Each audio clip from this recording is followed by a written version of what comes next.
నమస్తే, welcome to స్వతంత్ర. నేను మురళి. ముందుగా హెడ్లైన్స్ చూద్దాం. తెలంగాణలో లోక్సభ ఎన్నికల ప్రచారంపై బీజేపీ ఫోకస్. 28న అమిత్ షా రాక 3 పార్లమెంటు క్లస్టర్లలో మీటింగ్.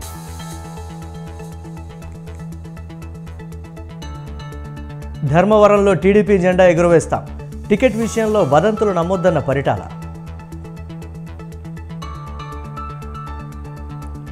వికారాబాద్ మహిళ హత్య కేసులో నిందితుడు అరెస్ట్. అనసూయను నిర్మానుష్య ప్రాంతానికి తీసుకెళ్లి మర్డర్ చేసిన బాబు.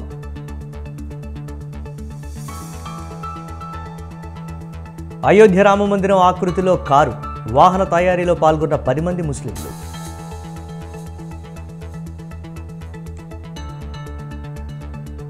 భారీ లాభాల్లో స్టాక్ మార్కెట్లు. 21,650కి పైకి నిఫ్టీ.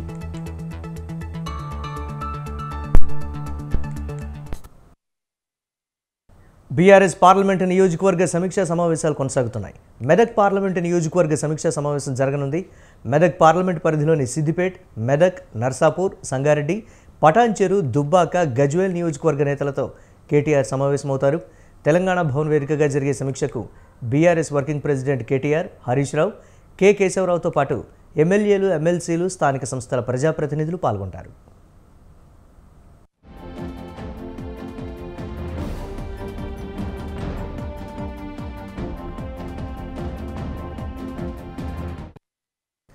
బీఆర్ఎస్ పార్టీ గెలిచే స్థానాల్లో అవకాశం ఉన్న పార్లమెంటు స్థానం మెదక్.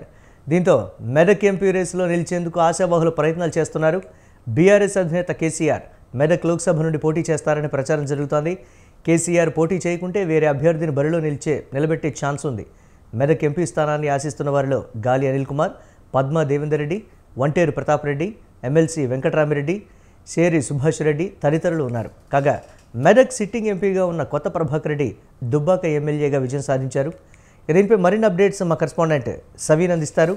సవీన్, ఈరోజు మెదక్ పార్లమెంట్ నియోజకవర్గానికి సంబంధించి బీఆర్ఎస్ పార్టీ సమీక్షా సమావేశాన్ని ఏర్పాటు చేస్తోంది. ప్రధానంగా మెదక్ పార్లమెంట్ నియోజకవర్గంలో మొత్తం 7 అసెంబ్లీ నియోజకవర్గాలు ఉన్నాయి. కేవలం మెదక్ అసెంబ్లీ నియోజకవర్గంలోనే ఈసారి జరిగిన అసెంబ్లీ ఎన్నికల్లో బీఆర్ఎస్ పార్టీ ఓటమి పాలైంది.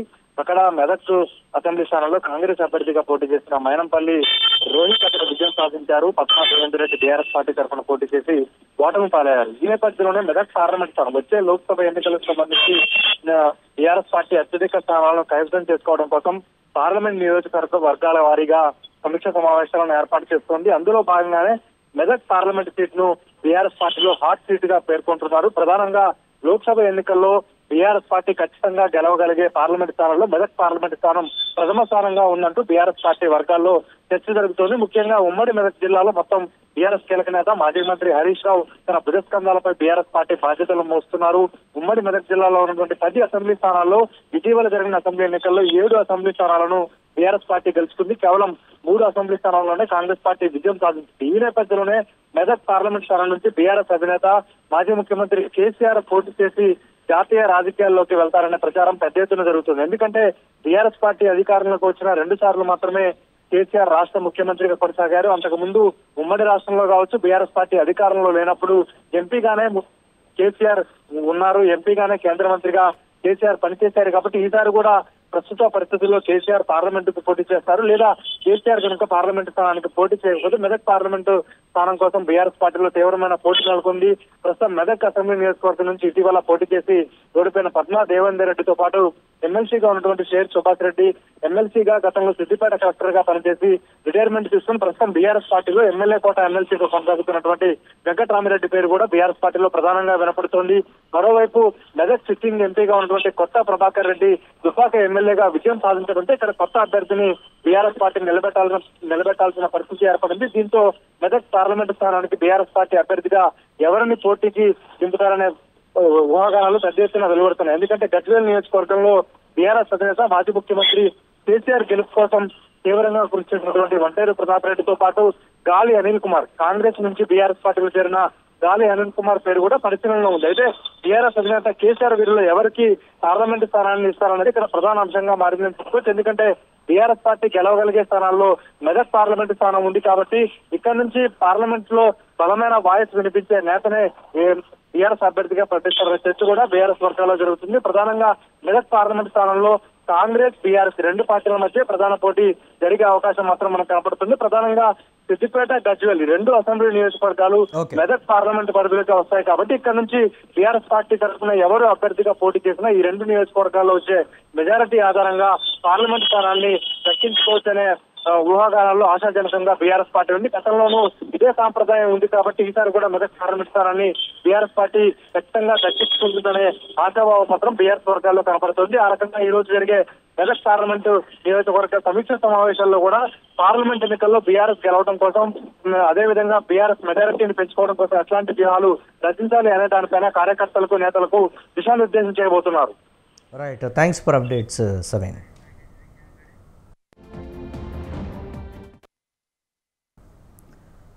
బీఆర్ఎస్లో పరిస్థితి అనూహ్యంగా ఉంది. ఎమ్మెల్యేలపై ప్రజా వ్యతిరేకత వల్లే ఓడిపోయామని గులాబీ అధిష్టానం భావిస్తోందా?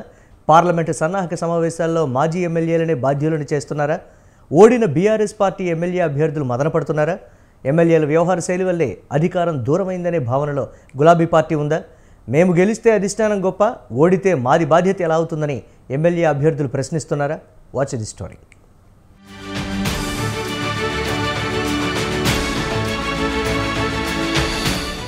ఎన్నికల్లో అనూహ్యంగా ఎదురైన ఓటమిని జీర్ణించుకోవడం ఇటు బీఆర్ఎస్ అధిష్టానానికి, అటు ఓడిన ఎమ్మెల్యేలకు కష్టంగానే ఉంది. ఎన్నికల్లో ఓటమి తర్వాత బీఆర్ఎస్ పార్టీ సమీక్షలకు సిద్ధమైంది. ఎన్నికల్లో ఎందుకు ఓడమనే కారణాలపై ఆరా తీస్తున్నారు, లెక్కలు వేసుకుంటున్నారు. వచ్చే లోక్సభ ఎన్నికలకు సన్నద్ధం కావాల్సిన వేళ పార్టీ ఓటమికి తాజా మాజీ ఎమ్మెల్యేల వ్యవహార శైలి కారణమని సన్నాహక సమావేశంలో క్యాడర్, పార్టీ ముఖ్య నాయకులు అధిష్టానం దృష్టికి తీసుకువస్తున్నారు. దీంతో మాజీ ఎమ్మెల్యేలు లోలోన మదనపడుతున్నారు. పార్టీ ఓటమికి ప్రభుత్వంపై ప్రజా వ్యతిరేకత ప్రధాన కారణమనే వాదన తెరపైకి తీసుకొస్తున్నారు.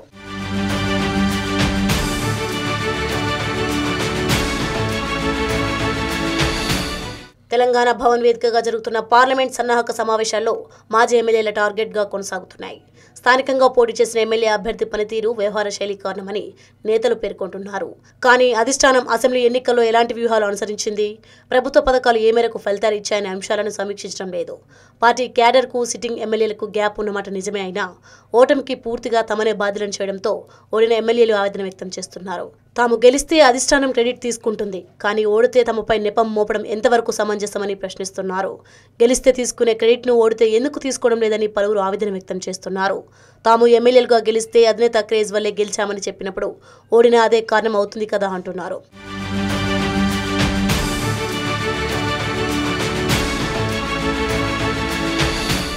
పార్టీ వరుసగా 2 సార్లు అధికారానికి వచ్చిన తర్వాత ఎమ్మెల్యేల నియోజకవర్గానికి సుప్రీం చేసినప్పటి నుంచి గ్రూపులకు మరింత ఆజ్యం పోసిందనే భావన ఉంది.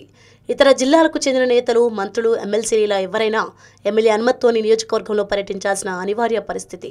అంతేకాదు ఎవరైనా కార్యకర్తలు ఇతర నాయకులతో ఫోటోలు దిగినా ఆ నియోజకవర్గం ఎమ్మెల్యే వారిని దూరం పెట్టడంతో క్యాడర్ దూరమైంది. దీంతో బీఆర్ఎస్ క్యాడర్ పార్టీకి దూరమైంది.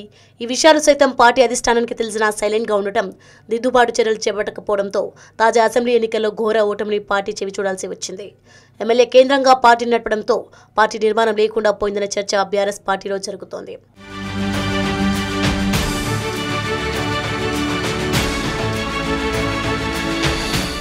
అసెంబ్లీ ఎన్నికల్లో బీఆర్ఎస్ పార్టీ ఓటమిలో అధిష్టానం తప్పిదాలు, ప్రాతినిధ్యం వహించిన ఎమ్మెల్యేల తప్పిదాలున్నా సమీక్ష సమావేశాల్లో మాత్రం ఓడిన ఎమ్మెల్యే అభ్యర్థులను టార్గెట్ చేయడంతో ఓడిన వారు ఇబ్బందులు ఎదుర్కొంటున్నారు.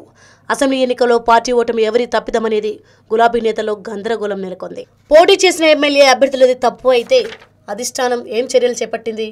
పార్టీ వ్యతిరేక కార్యకలాపాలకు పాల్పడిన వారిపై ఎందుకు మౌనంగా ఉందని పలువురు నేతలు ప్రశ్నిస్తున్నారు. పార్టీని చక్కదిద్దకుండా కేవలం బాధ్యులను చేయడం ఎంతవరకు సమంజసమని నిలదీస్తున్నారు. కేవలం ఓటమి పాలైన ఎమ్మెల్యేలనే టార్గెట్ చేయడం సబబు కాదని, అందరూ బాధ్యత వహించాల్సిందనేది బీఆర్ఎస్ వర్గాల్లో చర్చ నడుస్తోంది.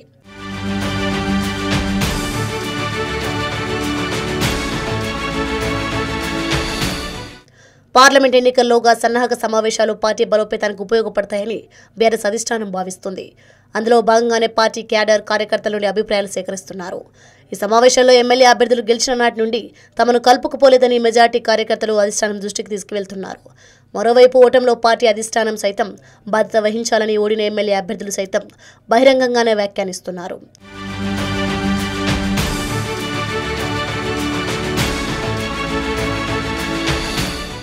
పార్టీ ఓటమికి ఎవరిది బాధ్యత అనేది సమీక్ష సమావేశాల్లో తెలుస్తారా, లేక సమిష్టి బాధ్యత వహించి పార్లమెంట్ ఎన్నికల్లో ముందుకు వెళ్తారా అనేది చూడాలి. ధర్మవరం నియోజకవర్గ టీడీపీ ఎమ్మెల్యే టికెట్ విషయంలో వదంతులు నమ్మొద్దని ఆ పార్టీ నియోజకవర్గ ఇన్ఛార్జ్ పరిటాల శ్రీరామ్ తెలిపారు. ధర్మవరంలో 5 రోజుల పాటు నిర్వహించిన పాదయాత్రలో ప్రజలు పలు సమస్యలు తన దృష్టికి తీసుకొచ్చారన్నారు. ప్రధానమైన హ్యాండ్లూమ్ వ్యవస్థను కాపాడుకోలేకపోతే ఖచ్చితంగా ధర్మవరం కనుమరుగవుతుందన్నారు. తన మొదటి ప్రాధాన్యత హ్యాండ్లూమ్స్ పరిరక్షణకే అని స్పష్టం చేశారు. నారా లోకేష్ చేనేత రంగాన్ని దత్తత తీసుకుంటానని ప్రకటించారని తెలిపారు. ఎమ్మెల్యే టికెట్ విషయంలో కొందరు మాట్లాడే గాలి మాటలు నమ్మొద్దని సూచించారు. ధర్మవరంలో టీడీపీ జెండా ఎగురవేసేది ఖాయమన్నారు. చాలా ఇబ్బంది పడే పరిస్థితి ఎక్కువగా ధర్మవరంలో కనపడుతుంది. ఎవరిని టచ్ చేసినా, ఏ ఇల్లుని టచ్ చేసినా, ఏ సందుని టచ్ చేసినా అన్న హ్యాండ్లూమ్స్ బతికించండి అనే ఒక కామన్ నినాదం అనేది కూడా ప్రజల నోట్లలో నుంచి, అంటే ఒక మగ్గం నేసే వాళ్ళే కాకపోయినా దానికి అనుబంధ సంఘాలుగా అనుబంధంగా ఉన్న వివిధ రంగాలు ఆర్థిక పరంగా ఇబ్బంది పడుతున్నారు పని చేయకపోవడం వలన. దీంట్లో అనేకమైన సమస్యలు ఉన్నాయి. ఎట్టి పరిస్థితుల్లో హ్యాండ్లూమ్ని మీరు నిలబెట్టండి అంటూ వాళ్ళు కూడా కోరడం జరిగింది. హ్యాండ్లూమ్ పరిస్థితి ఏంటి, అసలు రివర్స్ పరిస్థితి ఏంటి, ఏ రకంగా దీన్ని అభివృద్ధి చేసుకోగలుగుతాము, ఏ రకంగా పోతే మనం దీన్ని ఇంకా మంచి పదంలో ముందుకు నడిపించగలుగుతాము, ఇది 10 మందికి ఉపయోగపడుతుంది అనే దాన్ని ఎక్కువగా ఆలోచన చేసినప్పుడు నాకు అర్థమైంది ఏంటంటే, ఇక్కడ నేను ఊరికే ప్రామిస్ చెప్పి శ్రీరామ్ అనేవాడు ఏదో ఓట్ల కోసమో ఇంకో దానికోసమో ఏదో ఈరోజు 4 మాటలు చెప్పేసి వీళ్ళతో భలే మాట్లాడినట్టు శ్రీరామ్ అనిపించుకునే దానికంటే కూడా సమస్యను లోతులోకి వెళ్తేనే ఈ సమస్యను తీర్చుకోగలుగుతాం అనేది నాకు అర్థమైంది. రాష్ట్ర విభజన జరిగి 10 ఏళ్లు గడుస్తున్న రాష్ట్రంలో కేంద్ర ప్రభుత్వం సంస్థల పరిస్థితులు దారుణంగా ఉన్నాయి. కేంద్ర రాష్ట్ర ప్రభుత్వాలు చొరవ చూపకపోవడంతో రాష్ట్ర స్థాయి సంస్థలు మౌలిక వసతులు కూడా నోచుకోలేకపోతున్నాయి. ఏపీలోని యునాని రీసెర్చ్ సెంటర్ సమస్యల సుడిగుండంలో ఉంది.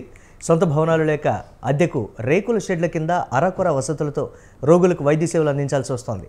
కర్నూలు యునాని రీసెర్చ్ సెంటర్ పరిస్థితులపై స్వతంత్ర అందిస్తోన్న ఎక్స్క్లూజివ్ రిపోర్ట్.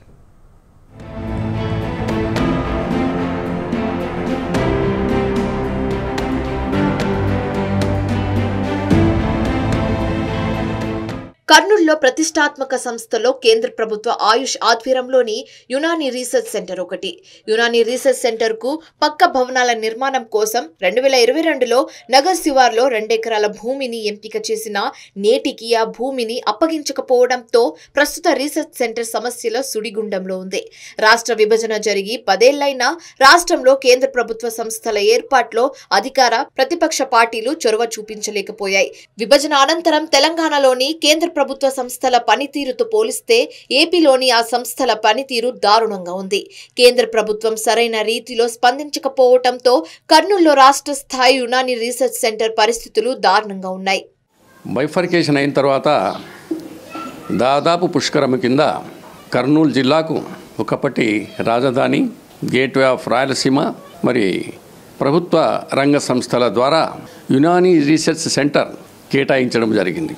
కేంద్ర ప్రభుత్వం కేటాయించిన ఈ సంస్థను నిర్మించుకోవడానికి కనీసం 2 ఎకరాల స్థలం కూడా ఇవ్వలేని ఈ ప్రభుత్వం, మన ప్రభుత్వం, ఇది ఎందుకు జరుగుతుందో, మరి ఏ విధమైన స్టాండ్ ఈ ప్రభుత్వం తీసుకుందో మాకు అర్థం కాని ప్రశ్న.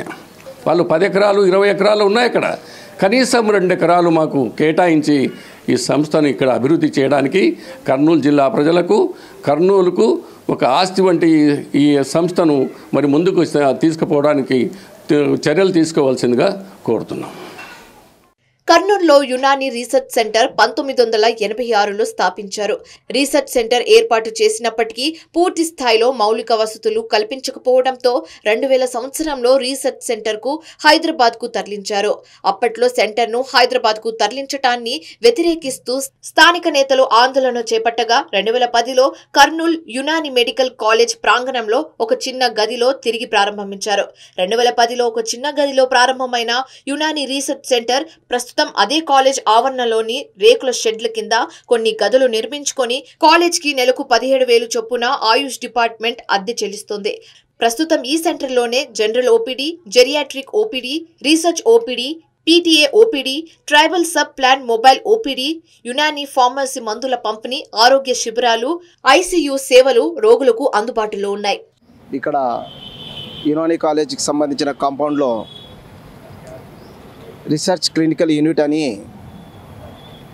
కేంద్ర ప్రభుత్వ సంస్థ ఆధ్వర్యంలో మినిస్టర్ ఆఫ్ ఆయుష్ ఆధ్వర్యంలో నడుస్తున్నటువంటి ఒక మంచి యునాని ప్రాచీన వైద్యానికి సంబంధించినటువంటి ప్రజలలో విశ్వాసం పొందినటువంటి వైద్యం సంబంధించినటువంటి యూనిట్ ఇది. కానీ ఈరోజు బాధాకరమైన విషయం ఏమిటంటే రాష్ట్రం విభజన జరిగినప్పుడు 2014 విభజన జరిగినప్పుడు మన తోటి రాష్ట్రమైన సోదర రాష్ట్రమైనటువంటి తెలంగాణ రాష్ట్రం హైదరాబాద్లో ఇదే రీసెర్చ్ యూనిట్ ఈరోజు వాళ్ళు 27 ఎకరాలలో ఎస్టాబ్లిష్ చేసుకొని ఒక మంచి అభివృద్ధి పథకంలో ఆ రీసెర్చ్ సెంటర్ని డెవలప్ చేసుకుంటూ ముందుకెళ్తున్నారు. కానీ మన దురదృష్టం ఏమిటంటే మన పాలకుల నిర్లక్ష్యం అనుకోవాలి.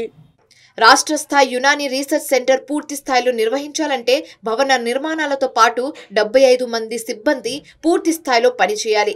తెలంగాణలో 27 ఎకరాల విస్తీర్ణంలో యునాని రీసెర్చ్ సెంటర్ నిర్మించటంతో అక్కడ పూర్తి స్థాయిలో వైద్య సేవలు అందుబాటులో ఉన్నాయి.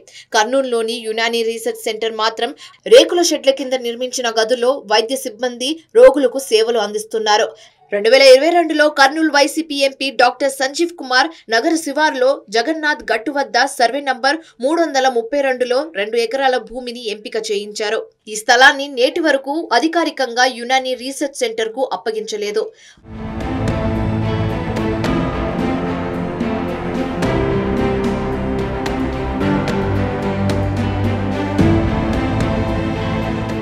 ప్రస్తుతం భవనాల కొరత కారణంగా ఈ సెంటర్లో కేవలం 10 మంది మాత్రమే విధులు నిర్వహిస్తున్నారు. వాస్తవానికి రీసెర్చ్ సెంటర్లో రోగులకు వైద్య సేవలు అందించాలంటే 75 మంది పనిచేయాల్సి ఉంది. భవనాల కొరత కారణంగా సిబ్బంది నియామకం చేపట్టలేదు. రీసెర్చ్ సెంటర్ కు కనీసం ల్యాబ్ సౌకర్యం లేదు. ఇక్కడికి వచ్చే రోగులకు అవసరమైన వైద్య పరీక్షలు ప్రైవేట్ హాస్పిటల్లో పరీక్షించే ఆ నివేదికల ఆధారంగా వైద్యులు రోగులకు సేవలు అందజేస్తున్నారు.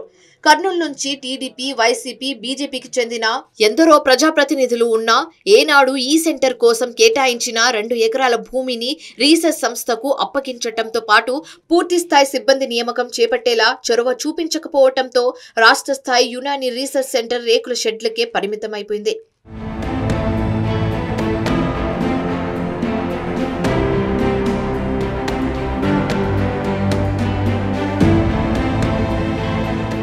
ఉమ్మడి కర్నూలు జిల్లాలో 14 అసెంబ్లీ సీట్లు, 2 పార్లమెంట్ సీట్లు, 2 ఎమ్మెల్సీలు, జిల్లా నుంచి 2 మంత్రులు ఉన్నారు. వీరితో పాటు కర్నూలు నియోజకవర్గ వైసీపీ ఎమ్మెల్యే హఫీజ్ ఖాన్ చొరవ తీసుకుని ముఖ్యమంత్రిపై ఒత్తిడి తెస్తే 2 ఎకరాల స్థలంలో పక్క భవనాల్లో పూర్తి స్థాయిలో రీసెర్చ్ సెంటర్ ఏర్పడే అవకాశం ఉంది. రాష్ట్ర విభజన జరిగిన తర్వాత కేంద్ర ప్రభుత్వ సంస్థల ఏర్పాటు విషయంలో పరిశీలిస్తే మాత్రం తెలంగాణకు, ఆంధ్రకు, నక్కకు, నాగలోకానికి ఉన్నంత వ్యత్యాసాలు కనబడుతున్నాయి.